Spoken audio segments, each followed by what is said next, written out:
मङ्गलं पञ्चपरमेष्टि मङ्गलं तीर्थङ्करं मङ्गलं विश्वजिन्धर्मं मङ्गलं वीरशासनं यस्य स्वयं स्वभावाप्ति रभावे कृष्णकर्मणः तस्मै संज्ञानरूपाय नमोस्तु परमात्मने नमोस्तु परमात्मने। यहाँ पर महान ग्रंथ इष्टोपदेश जो संस्कृत भाषा में लिखा गया है, मात्र कुल 51 श्लोक हैं, जिसे सबको याद करना चाहिए और पढ़ना चाहिए और समझना चाहिए अच्छी तरीके से। पूज्यपाद स्वामी 6वीं शताब्दी में लिखते हैं और बताते हैं कि देखो भाई, सब अपना अपना प्रभाव दिखाते हैं और दिखाना भी चाहिए। जब संघ का मिलन होता था, उपसंघों का, तो आए सब लोग, यहाँ से आए, वहाँ से आए, वहाँ से आए, वहाँ से आए, और सब आचार्य भगवान को क्या दिखाना चाहते हैं? अपना अपना अपना अपना प्रभाव। क्या प्रभाव दिखाते हैं? देखा नहीं? अभी देखा नहीं? यति सम्मेलन हो या कुंडलपुर का सम्मेलन हो, जो जो शिष्य आके प्रवेश कर रहे थे तो अपने अपने प्रभाव का प्रवेश कर रहे थे। उन्होंने 10 साल में, 20 साल में जितने चेला चेली जोड़े, वो उसका प्रभाव, अपना अस्तित्व, इतने बैंड बाजे के साथ, इतने लोगों के साथ, इतने जयकारों के साथ, इतनी झंडियों के साथ, इतने रंग बिरंगे फूलों के साथ, बढ़िया दल बल के साथ। आचार्य भगवान को क्या मतलब? वो जान रहे हैं कि तुम्हारा प्रभाव बाहरी वैभव का भाव। तुमने ज्ञान का क्या प्रभाव देखा, क्या साधना का क्या प्रभाव है, वो तो वो देख रहे हैं। लेकिन हम सोच रहे हैं हम अपना प्रभाव दिखाएं, तो वो सब अपना अपना प्रभाव दिखा रहे थे और सबने बहुत कुछ प्रभाव दिखाया, लेकिन किसी का प्रभाव काम नहीं किया। जिसका साधना का प्रभाव था उन्हें थोड़ा बहुत कुछ मिल गया, जिसका बाहरी प्रभाव था उसे कुछ नहीं मिला। समझ में आ रही नहीं आ रहा मैं क्या कहना चाह रहा हूँ? समझो ध्यान से। तो गुरु के सामने क्या प्रभाव दिखाना, उससे कोई असर नहीं पड़ने वाला। आप कितना भी दिखाओ, खूब दिखाओ हजारों लाखों के सामने, वो आपके मन को पढ़ते हैं, आपकी आत्मा को पढ़ते हैं। इस बाहरी प्रभाव से कोई लेना देना नहीं है, बाह्य आडंबर से कोई लेना देना नहीं है। और हर गुरु यदि प्रसन्न होता है तो शिष्य के समर्पण से प्रसन्न होता है, ना कि बाहर की भक्ति से, ज्ञान से। ज्ञान से कितना कितना ज्ञान, कितनी आराधना, इन सब चीज़ों से वो प्रभावित होते हैं। शिष्य गुरु की आज्ञा में है, बस वो इससे प्रभावित होते हैं, ना कि और कोई चीज़ों से। परमहंसी साधना कर रहे थे तो उनका एक चेला था, 12 साल बाद पहुंचा दर्शन करने के लिए। गुरुजी मैं दर्शन करने आ रहा हूँ, सूचना पहुंचाई। तो बोले तू ऊपर मता, नीचे मैं ही आता हूँ कैलाश पर्वत से। तो वो नीचे पहुंच गए और वो चेला सामने बैठ गया। वो ऊपर से रुई डाल के आए थे कानों में, क्या रुई डाल के आंख बंद करके बैठे, करो दर्शन। अरे गुरुजी इतने सालों में तो आए हैं, इतने वर्षों में तो आए हैं, और आपने आंख बंद कर ली और कान बंद कर लिए, सुनेगा कौन और देखेगा कौन? तो बोले भाई मुझे तेरी कोई बात सुनना तो है नहीं, और ना मुझे तुझे देखना है। दर्शन करने तू आया है, तू कर और जा। ये तो गुरुजी बहुत गलत बात है, हम 12 वर्ष में आए हैं, आप हमें देख भी नहीं रहे हो, दृष्टि भी नहीं उठा रहे हो, और ये क्या बात है? बोले भाई मैंने कान इसलिए बंद कर लिए हैं कि तू 12 साल का जितना कचरा कूड़ा है मेरे कान में डालेगा। मैंने यहाँ ये किया, मैंने वहाँ धर्मशाला बनवाई, मैंने मंदिर बनवाया, मैंने ये किया, मैंने सिविल लगाया, मैंने ये दुनिया भर के सारे आडंबर सब बताएगा। और तेरी इस विहंगम स्थिति को देख करके कहीं मैं भी ना प्रभावित हो जाऊं, यहाँ कैलाश पर्वत छोड़ के तेरे साथ चल लूं। तो बोले मुझे मेरा अंदर का जो कचरा कूड़ा है, संसार के जो संस्कार थे वो अभी तक नहीं निकल पाए हैं, और तू अभी 1 मिनट के अंदर सारा डाल करके मेरे अंदर और चला जाएगा, जिससे मुझे कितने वर्ष लग जाएंगे ऊपर चढ़ के निकालने में। इसलिए मुझे तेरा नहीं सुनना है और तुझे नहीं देखना है, ठीक है ना। तो ये है, हम प्रभाव दिखाना चाहते हैं। जो प्रभाव से प्रभावित हो जाए वो सम्यक दृष्टि नहीं है, जो स्वभाव से प्रभावित हो जाए वो सम्यक दृष्टि है। जो प्रभाव से प्रभावित होता है वो मिथ्या दृष्टि है, और जो स्वभाव से प्रभावित होता है वह सम्यक दृष्टि है। जो प्रभाव से जिसके जीवन में परिवर्तन आता है वो बहिरात्मा है, और जिसको स्वभाव से जीवन में परिवर्तन आता है वो अंतर आत्मा है। हमें बहिरात्मा नहीं बनना है, क्योंकि प्रभाव से प्रभावित होगे तो आप भी उसी प्रभाव में बहोगे।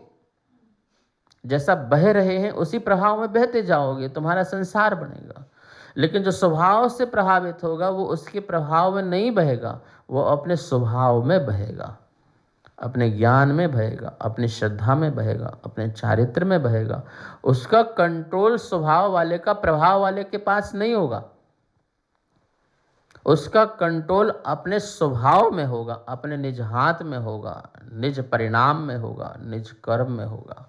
यही बात कह रहे हैं, कर्म कर्म हिता बंधी जीवो जीव हितस्पृहा स्वा स्वा प्रभाव भूयस्त्वे स्वार्थम को वा न वांछति। कितनी सुंदर बात कर रहे हैं।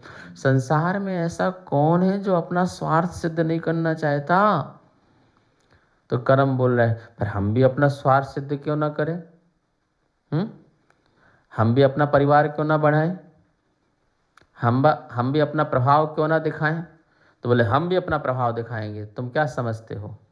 तो तुम अपनी साधना का प्रभाव दिखाओगे, तुम अपनी आराधना का प्रभाव दिखाओगे, तुम अपने जीवन का प्रभाव दिखाओगे, तो हम अपना प्रभाव दिखाएंगे। कितने कर्म हम स्ट्रांग हैं, हम कितने स्ट्रांग हैं, और हम हमला करेंगे, एक साथ करेंगे और बुलाएंगे, आओ तुम भी आओ, तुम भी आओ, तुम भी आओ। हम तुम्हारे सामने ऐसी चीज प्रकट करेंगे कि तुम हमें छोड़ नहीं सकते हो। संसार में पाप कोई नहीं चाहता है, लेकिन पाप छोड़ते भी नहीं है। संसार में पुण्य सभी चाहते हैं, लेकिन पुण्य करते नहीं हैं। ये व्यवस्था है। तो इसलिए पाप पुण्य की जब लड़ाई हुई तो पुण्य ने कहा मैं बड़ा, और पाप ने कहा मैं बड़ा। तो भाई कोई बड़ा नहीं है। तो पुण्य बोला नहीं, कैसे बात कर रहे हो, मैं बड़ा हूँ। तो पाप ने कहा सुन, चाहते तुझे हैं पर करते मुझे हैं, इसलिए तू बड़ा नहीं है, बड़ा तो मैं ही हूँ। तो ये कर्म कर्म हिताबंदी, कर्म कर्म का हित चाहता है, कर्म कर्म का हित चाहता है। इसलिए कर्म प्रति समय कितने तेजी से समय प्रबद्ध समय में कितने अनंत कर्म जो है हमारे पास बंध जाते हैं, कर्म बन जाते हैं, उनकी स्थिति पड़ जाती है। जैसी कोई चीज़ अपने दीवार में मारी मिट्टी तो उसकी स्थिति पड़ गई, कब तक बंधा रहेगा? आप गीली मिट्टी को दीवार में मारिए तो क्या हो जाएगा? जितनी तेजी से मारा है उतनी तेजी से उसकी स्थिति बंधेगी। पता है आपको? आपने धीरे से मारा तो गिर जाएगा, थोड़ा तेज मारा थोड़ा और टिका रहेगा, थोड़ा और तेज मारा तो और जम के मारा तो बिल्कुल वो सेट हो गया। तो ऐसे ही हमने कसाय से मन वचन काये की स्थिति से कितनी तेज से कर्मों का बंध बांधा है, वो उतनी तेजी से अपने अनुसार वो बन जाते हैं। इसको बोलते हैं वाक शक्ति, और उसको बोलते हैं स्थिति भी कब तक रहेगा ये स्थिति, और कितना फल देगा स्थिति।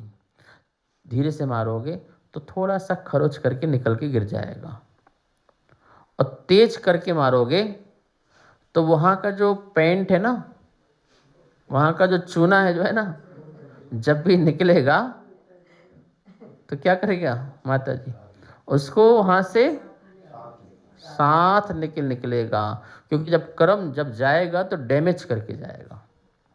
जब तक सत्ता में तब तक डैमेज नहीं करेगा, लेकिन जब उदय में आएगा उदय जाएगा तो तुम्हारा डैमेज करके जाएगा, नुकसान करके।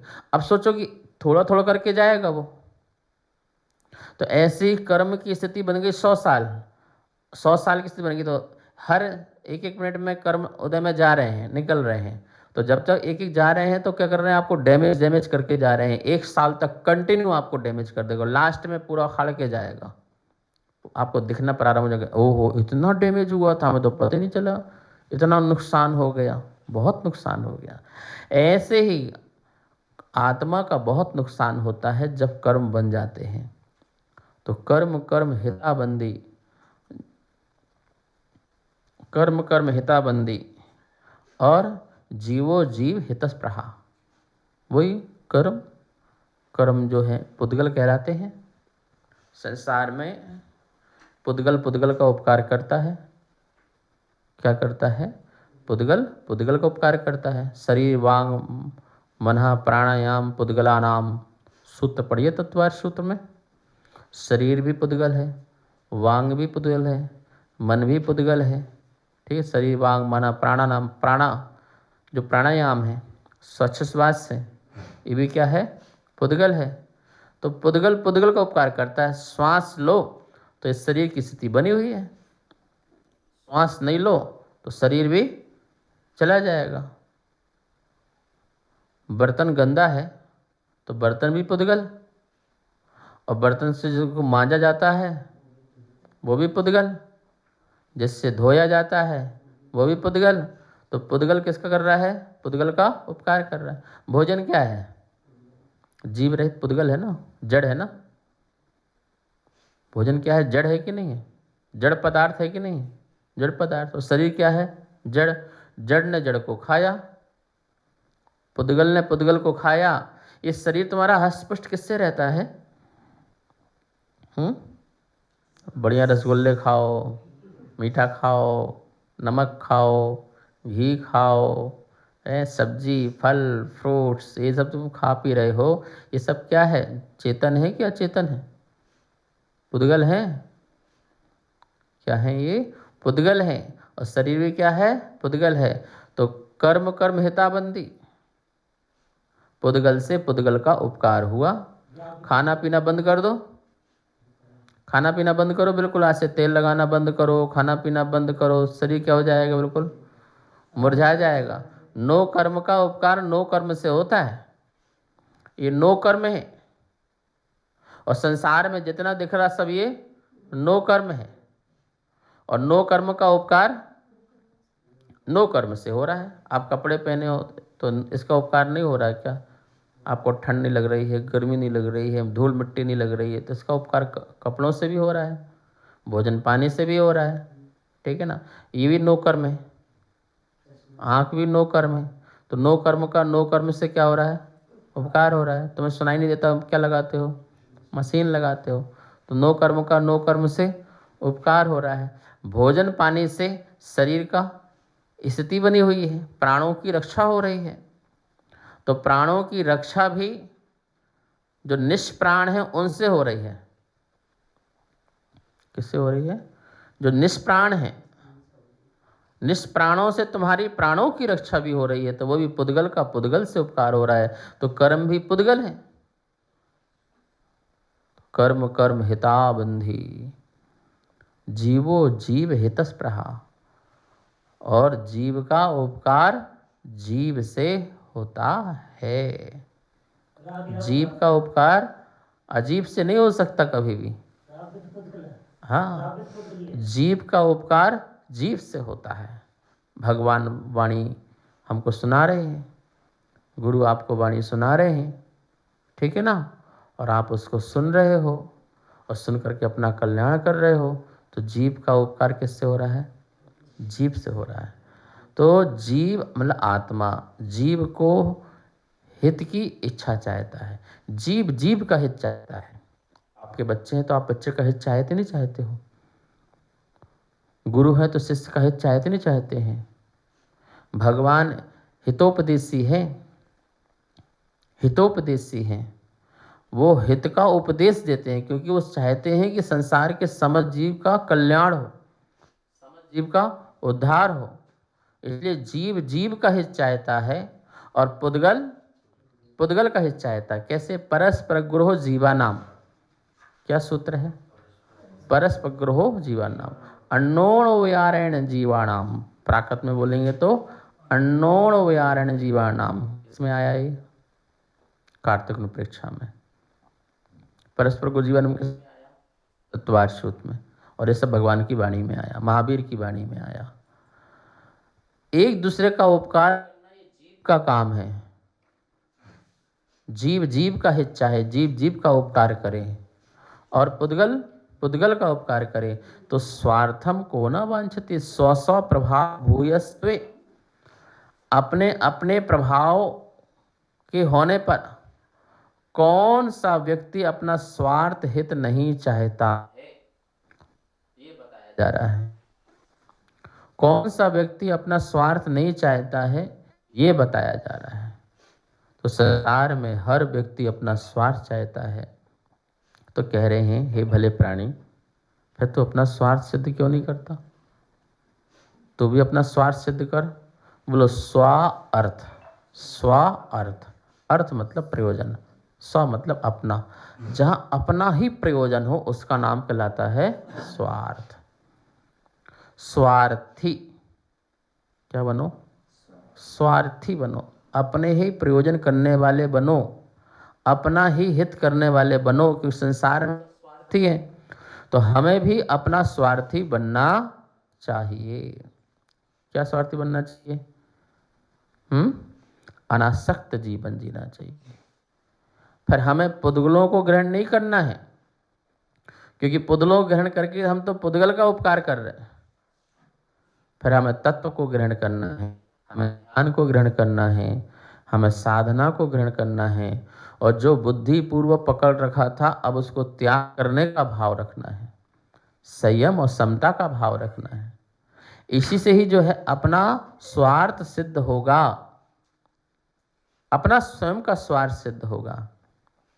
इसलिए जैन दर्शन में, जैन आगम में पर के कल्याण को उतना महत्वपूर्ण स्थान नहीं दिया जितना स्व कल्याण को महत्वपूर्ण स्थान दिया। सौ पर कल्याणक जो बात कहेगी, सौ पर के हित साधन में जो निस्दिन तत्पर रहते हैं। सौ पर, पहले स्व का, बाद में पर दिया, और पर जरूरी भी नहीं हो और ना हो। हम दीक्षा दें जरूरी नहीं है, हम आपका हित चाहे जरूरी नहीं है, लेकिन जब हम शुभ भाव में रहते हैं तो ऐसे परिणाम आते हैं। प्रति समय हम शुद्ध भावों में नहीं रह सकते हैं, इसलिए शुभ परिणाम आते हैं, तो शुभ परिणामों से पर की हित की भावना प्रकट होती है। पर कहते हैं कि शुभ परिणामों में अपने बारे में भी सोचो, अपने उद्धार के बारे में भी सोचो, आत्म कल्याण के बारे में भी सोचो, तो जिससे तुम्हारा स्वयं का स्वार्थ भी सिद्ध होगा। शेष विषय कल। जा वाणी के ज्ञान से सूझे लोकालो, सो वाणी मस्तक धरूं सदा देत हों धो। हे जिन वाणी भारती तो जपो दिन रैन, जो तेरी शरणा धरे सो पावे सुख चैन। सबको बहुत बहुत मंगल आशीर्वाद। कार्यक्रम पाठशाला के पुण्यार्जक थे श्री दिगंबर जैन मंदिर, लोधी कॉलोनी, दिल्ली।